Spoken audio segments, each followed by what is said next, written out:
যেহেতু পৃথিবীতে আমরা কিন্তু সবাই চেষ্টা করি সর্বোচ্চ দিয়ে কতদিন আমরা বেঁচে থাকতে পারি। সেই জায়গা থেকে যখন একটা বোন আত্মহত্যার সিদ্ধান্ত নেয়, কখন নেয়? যখন আর নিজেকে যিনি মানিয়ে নিতে না পারে। তো সেই জায়গা থেকে আসলে আমরা এটা নিয়ে খুব দুঃখ প্রকাশ করছি। আমরা হয়তোবা তাকে আর আমাদের মাঝে কখনোই ফিরে পাবো না। তবে আমরা একটা জিনিস সবসময় কামনা করি যে যেহেতু তার একটা সন্তান আছে, তার সন্তানটার নাম হচ্ছে রিজিক।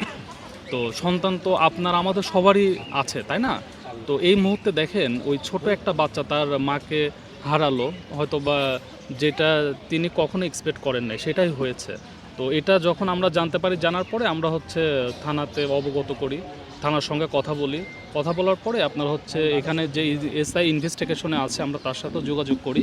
তো এটা নিয়ে প্রশাসন খুব অ্যাক্টিভভাবে কাজ করছে।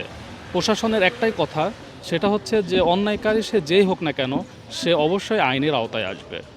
আর আপনার হচ্ছে প্রশাসনের যারা ঊর্ধ্বতন কর্মকর্তা আছে, দেখেন তাদের মধ্যেও অনেক হচ্ছে মানবিক প্রশাসন আছে, আইনজীবীদের মধ্যেও অনেক মানবিক আইনজীবী আছে। সবার সহযোগিতায় আমরা মানবাধিকার অধিকার বাস্তবায়ন ফাউন্ডেশনের পক্ষ থেকে আমরা তাদের সহযোগিতা করব। ইভেন তার চাচার সাথেও আমাদের কথা হয়েছে। তারপর দেখেন আইনগত যেহেতু মামলা হয়েছে, যখন মামলা হয়েছে এটা তো একটা আইনের প্রসেসে চলে গিয়েছে অলরেডি, তাই না? তো যেহেতু আমাদের মনে করেন যে হচ্ছে আপনার সুপ্রিম কোর্টের আইনজীবী আছে আমাদের মানবাধিকারের, তো আমরা তাকে বিষয়টা অবগত করেছি। উনি নিজে প্রেজেন্ট এখানে আছেন, উনিও বিষয়গুলো অবগত হলেন। আপনার হচ্ছে ইকরা নামে যে বোনটা মারা গিয়েছে তার বাবার সঙ্গে আমাদের কথা হয়েছে। উনি প্রেজেন্টলি ঢাকাতে নাই, গ্রামের বাড়িতে আছে। উনি 2-3 দিনের মধ্যে আসবে। উনি আসলে আমাদের সঙ্গে যোগাযোগ করবে।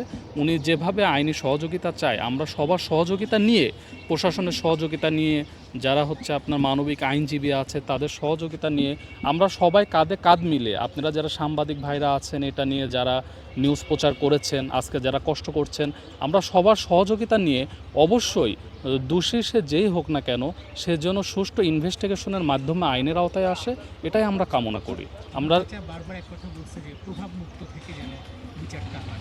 আসলে দেখেন ওনার এটা বলার হয়তো বা কিছু লজিক থাকতে পারে, যেহেতু উনি মিডিয়া পার্সন, হয়তো বা তারও উপর পর্যায়ে কিছু লোকের সঙ্গে আন্ডারস্ট্যান্ডিং থাকতে পারে। সেই জায়গা থেকে তার ফ্যামিলির হয়তো বা এটা একটা ধারণা যে উপর পর্যায়ের কোনো মহলের কারণে হয়তো বা তারা সুষ্ঠু বিচার পাবে না, হয়তো বা তাদের এটা ধারণা। কিন্তু আমরা যতটুকু মনে করি যে দেখেন বাংলাদেশে এখনও আইনের সুব্যবস্থা আছে।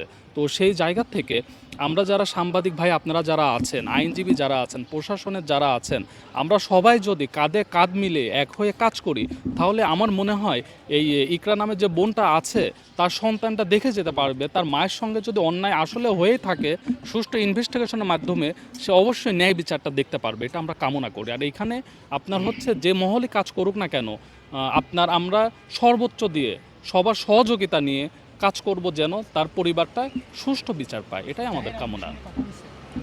জাহের আরবির সঙ্গে আমাদের কথা হয় নাই, আমরা কথা বলার চেষ্টা করেছি, বাট কথা বলার কোনো ওয়ে আমরা তৈরি করতে পারি নাই। তো আমরা পরবর্তী আসলে চেষ্টা করব যে তার সঙ্গে যোগাযোগ করার জন্য।